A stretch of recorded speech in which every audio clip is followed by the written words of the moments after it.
Today we're going to see how to change the engine oil in the Toyota Rav4.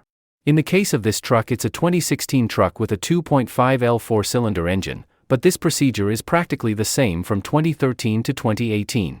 So what we're going to need for this oil change is the oil. Obviously, I'm going to use fully synthetic oil. We're also going to use a special tool for the housing of what is the filter, which is going to be the special tool. The main difference for this oil change is in the filter, since this one has a housing and the filter itself does not have a housing, and we only change the replacement part, which in this case is going to be this one, which the replacement part will come with, as we can see. We'll see in more detail, but it comes with the replacement part. It comes with an additional tool to drain the oil. It comes with 2 O-rings or 2 gaskets, and that's basically what we're going to be using. We're also going to use the 14mm drain plug socket and extension and a 3/8 ratchet. We should also mention that has a capacity of 4.4 liters including the filter. Right here on the front passenger side we're going to have the filter housing, which is this one. Here's the engine pan. The drain plug is here, and this is where we're going to work. Okay. Next I'm going to loosen the drain plug with the 14mm socket. While all the oil is drained, we're going to start loosening the filter here, which is divided into 2 parts. We're going to loosen this part, then the entire housing, which is here. We need a ratchet and a 3/8 extension.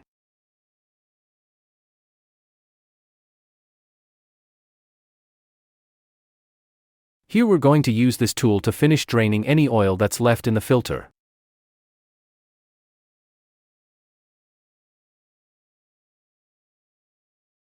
So once it's finished draining, I'm going to remove the tool.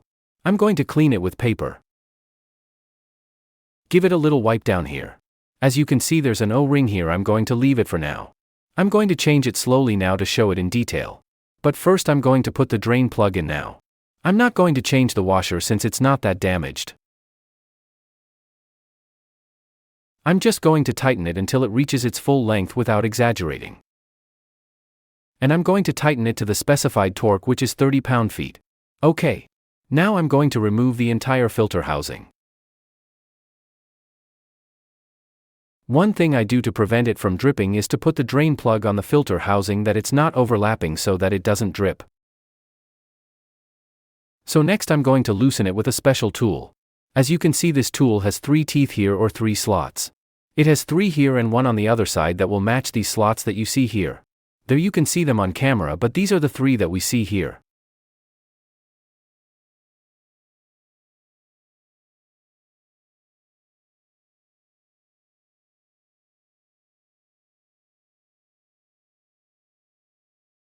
As you can see, here is the filter with the housing. And something important to note is that here we have an O-ring. This is the position that the O-ring has. Also, of course, here is the filter, which we are going to change next. Here we have the filter in the housing. We take the filter out like this. Here's the housing. Here we have the O-ring. We have already cleaned it.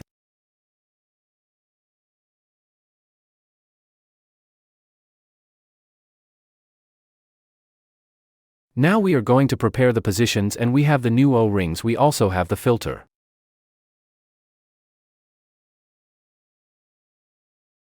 So next I am going to put the filter in its place here. There the filter goes down. Then there is a kind of spring at the bottom. When the spring goes down, it means that it is ready. And then we are going to put the new O-ring in.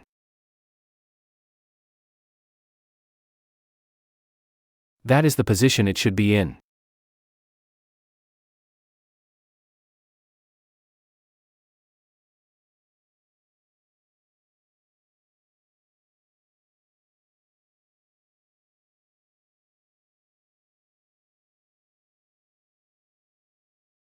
So we are going to put the new O-ring in.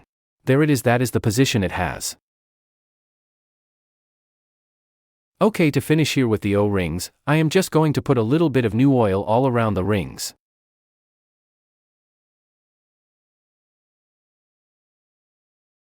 So I'm just going to put the cap right here, just overlapping it. I'm going to torque it at the end.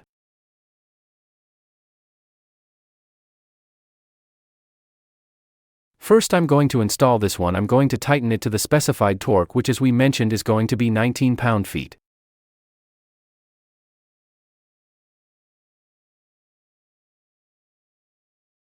And this one here is going to be 9 pound-feet.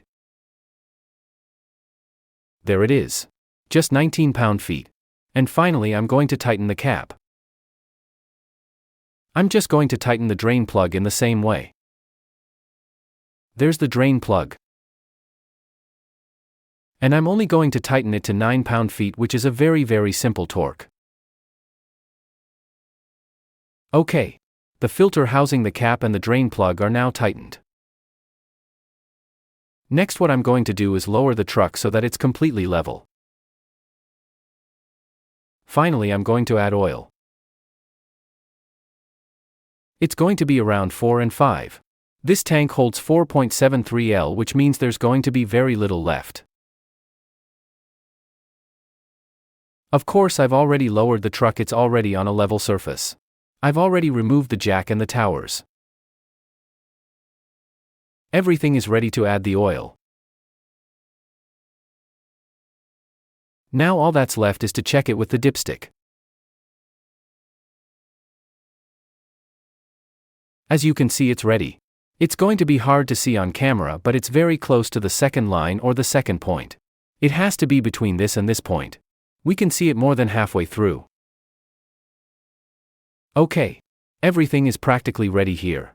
Now all that's left to do is check for leaks. It's always very important and highly recommended to do a test drive to check, as I mentioned, that there are no leaks at the bottom, that we put the filter and the filter housing in place correctly, of course, and that there are no drips or leaks. Additionally, once the vehicle has cooled down after driving it, it's important to check the oil level again. If it's too low, then you have to add a little more. That's all for now. Thanks for watching the video. Don't forget to like the video if you liked it or found it useful.